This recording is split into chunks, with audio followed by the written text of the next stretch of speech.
بسم الله الرحمن الرحيم نحمده ونصلي على رسوله الكريم أما بعد. Conditions are there to make us better, stronger, resilient, resistant and rigid. While a person is undergoing these tests and trials, Maulana Yusuf used to say that we should always have with us two security guards. Number one, the sacrifice of Sahaba and Anbiya. So no matter what sacrifice, what hardship, what difficulty, what trial, what sickness, what loss, what hunger we go through, our hardship is nothing compared to theirs. The halat and the conditions that came to Anbiya alayhimus salatu wassalam and Sahaba is beyond our comprehension. So that should be a consolation. It should be a consolation. And secondly, by me going through this difficulty and this hardship, what will Allah give me in Jannah?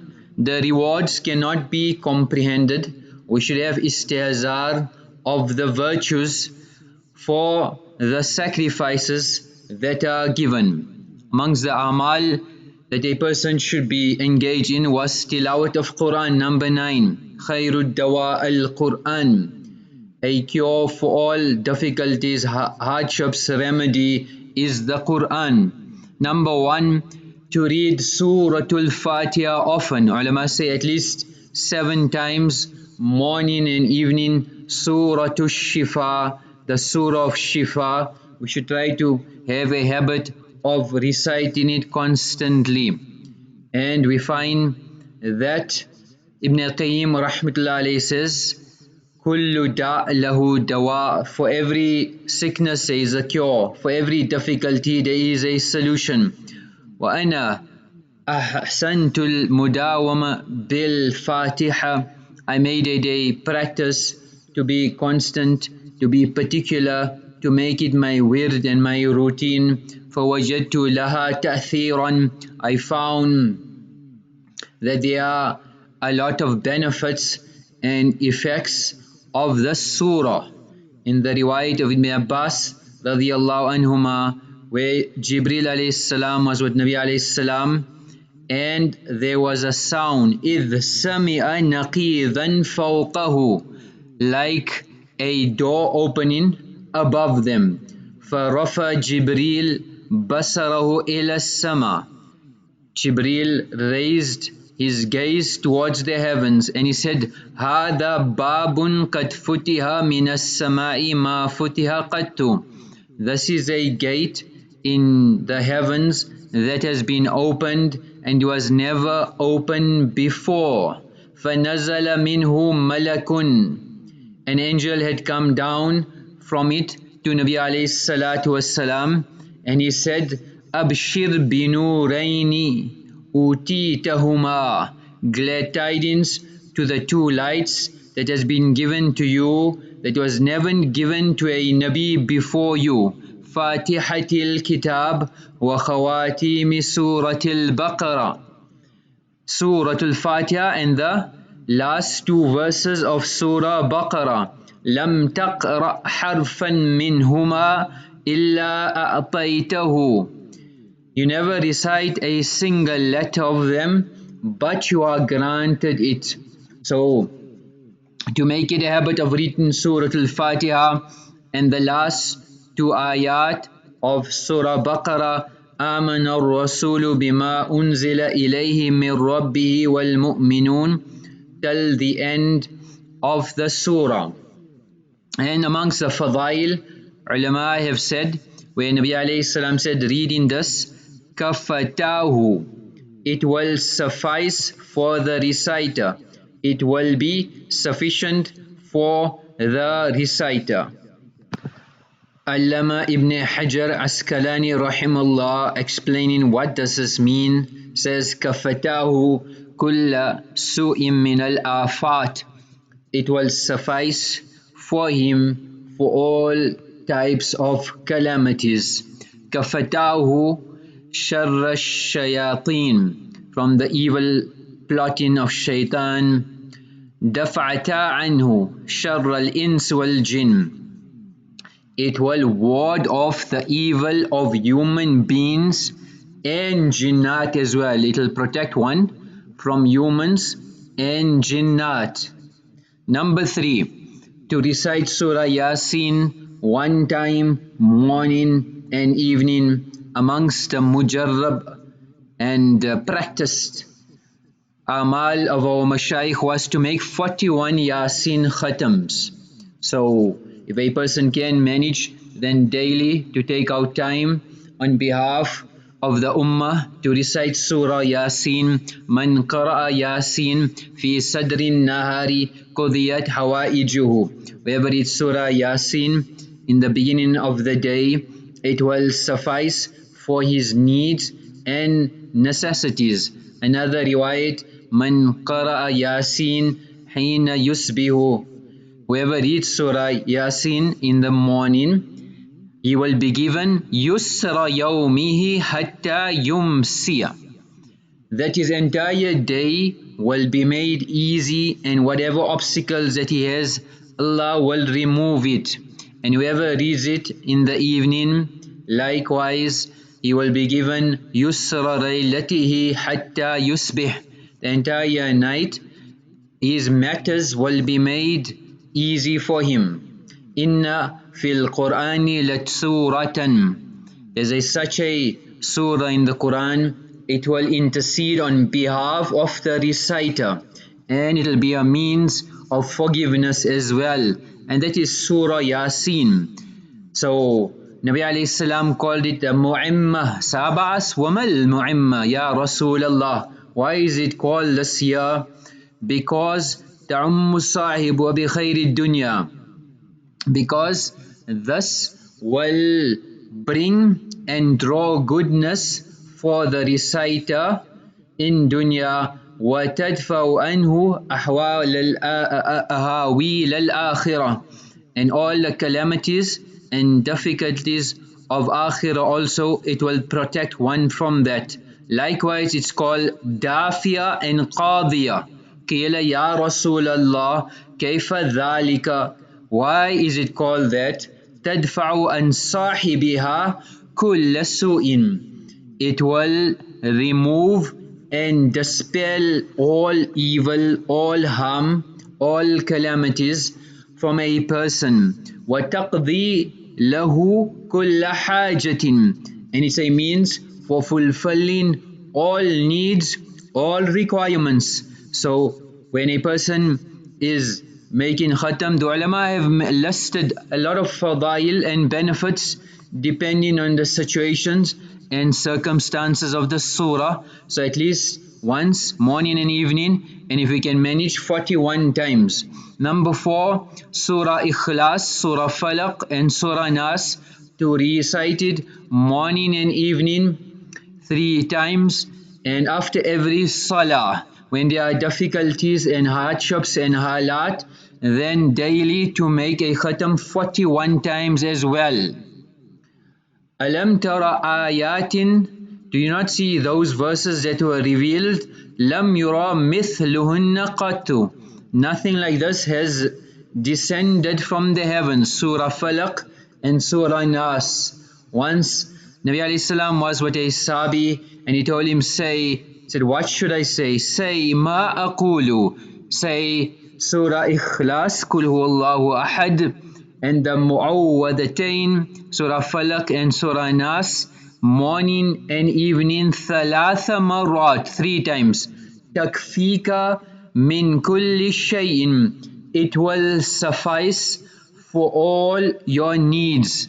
Al-Matibi has mentioned, ay tadfa'u anka kulla su'in. It will dispel and remove any blockages, any evil. Hafiz ibn Qayyim rahimahullah has mentioned that these are 2 surahs. Nobody can be independent of it bihalim min al-ahwal. No matter what stage in your life, this is such a need of insan that أعظم من ضرورته إلى الطعام والشراب. More than you need your food, more than you need drinks, more than you need oxygen, you need this surah. And likewise he mentions أن لهما تأثيرا خاصا في رفع السحر والعين وسائر الشرور. This is beneficial for black magic, beneficial for nazar, evil eye, and whatever evil and plotting people are planning against you, Allah will make it a means to suffice for their plotting. So we should try to make this a routine as well. Number 5, Ayatul Kursi.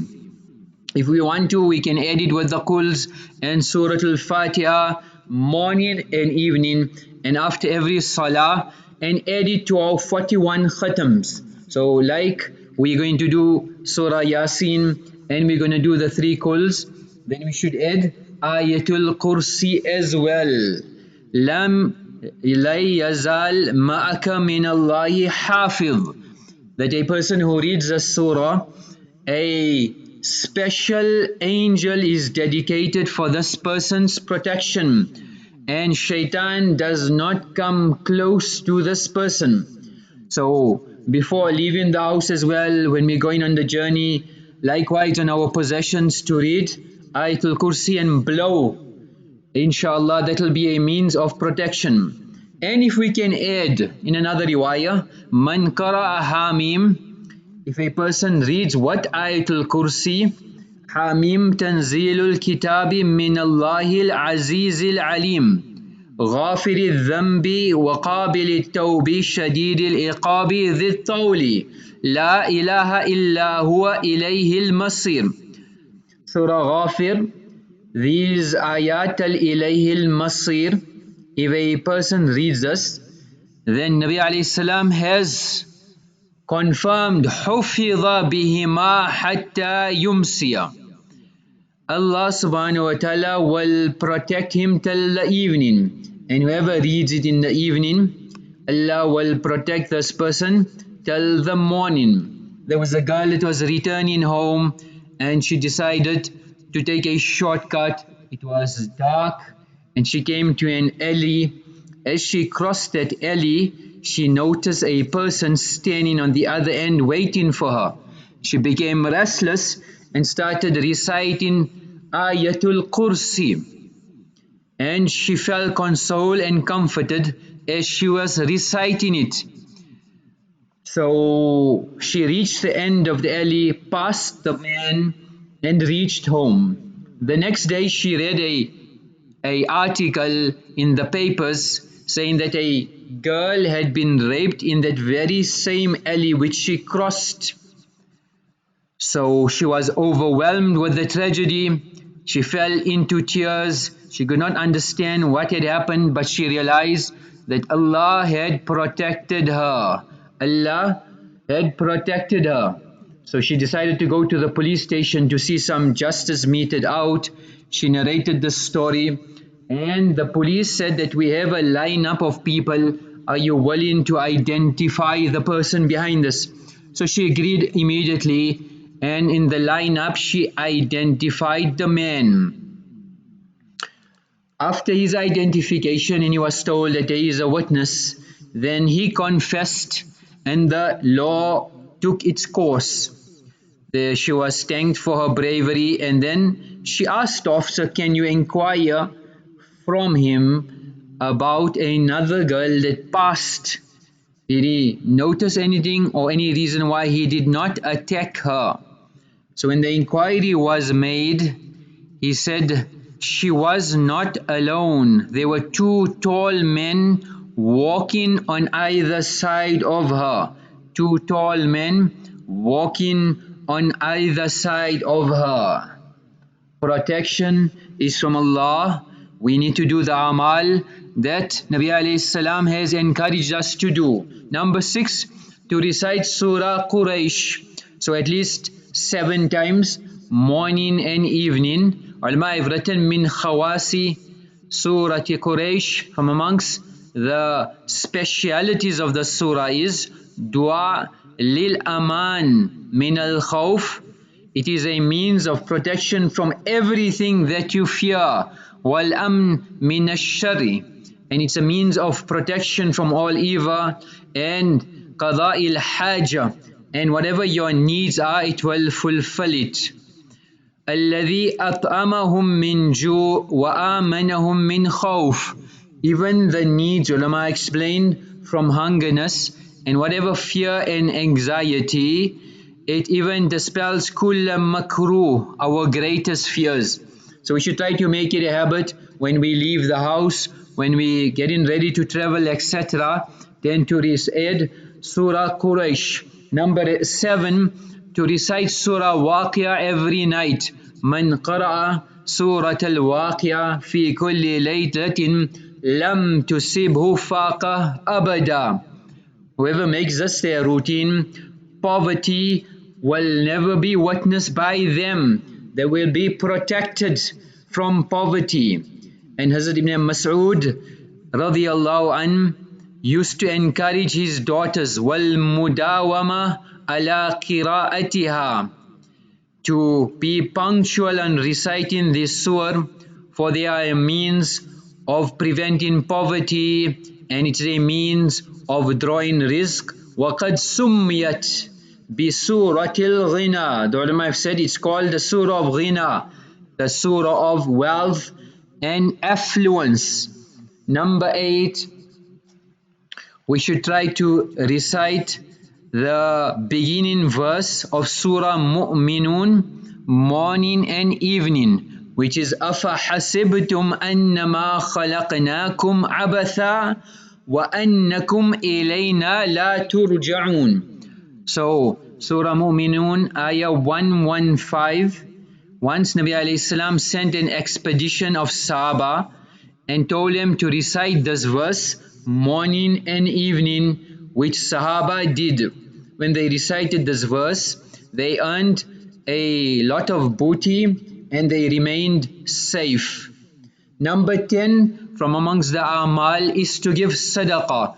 فَأَمَّا مَنْ أَعْطَى وَاتَّقَى. So to give Sadaqah in the path of Allah subhanahu wa ta'ala, فَسَنُيَسِّرُهُ لِلْيُسْرَى. Allah will make easy the path to ease. So ulama have written نُسَهِّلْ عَلَيْهِ أَمْرَهُ. We will make all his matters easy. And it is a means of Allah giving a person tawfiq to do good deeds, which will be a means of drawing Allah's mercy and rahmah. Sometimes a person may not have wealth. They may be in difficult conditions in halat.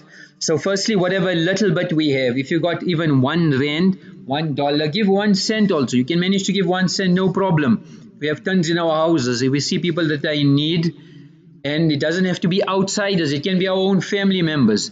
Likewise, there are not many forms of sadaqah. For example, enjoining good, giving dawat is sadaqah. Likewise, staying away from guna is sadaqah. Removing some difficulties from the road, obstacles is sadaqah. To make salam to people is sadaqah. To smile to people is sadaqah. To visit a ill person is sadaqah. To console somebody who's going through difficulties is sadaqah. If there's a janazah, it is sadaqah. Visit the janazah, accompany the janazah. Replying to salam, planting a tree, putting food in your family's plate and giving them food is sadaqah. Likewise, somebody is owing money and we don't demand that money is sadaqah. So as-sadaqatu tasuddu sab'ina baban min as-su'. It is a means of blocking, it is a barrier for 70 doors of evil. It is a barricade for evil. Ittaqun nar walau bishiqqi tamra. Even if it is a piece of kajur, try to give sadaqah. Was-sadaqatu tudfi'ul khati'ah kama yudfi'ul ma'un nar.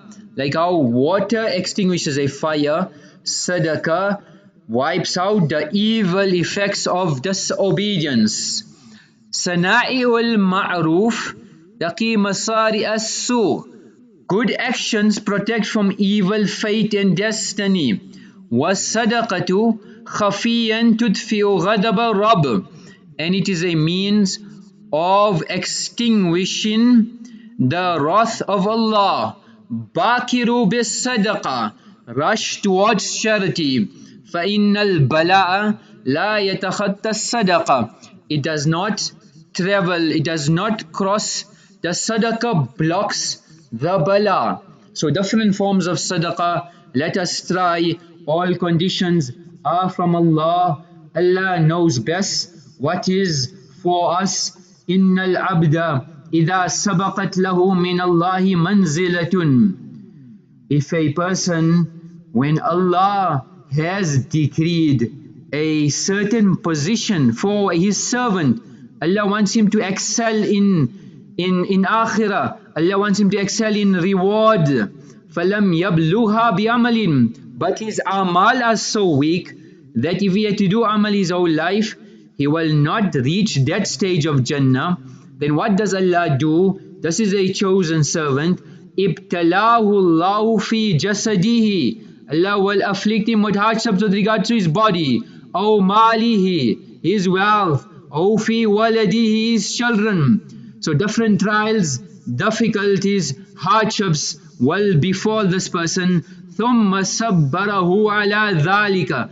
Allah will bestow upon him the patience which is needed. حَتَّى يُبْلِغَهُ الْمَنْزِلَةَ الَّتِي سَبَقَتْ لَهُ مِنَ اللَّهِ. Until Allah conveys him to the position which Allah has decreed and Allah wants him to reach. وآخر دعوانا أن الحمد لله رب العالمين.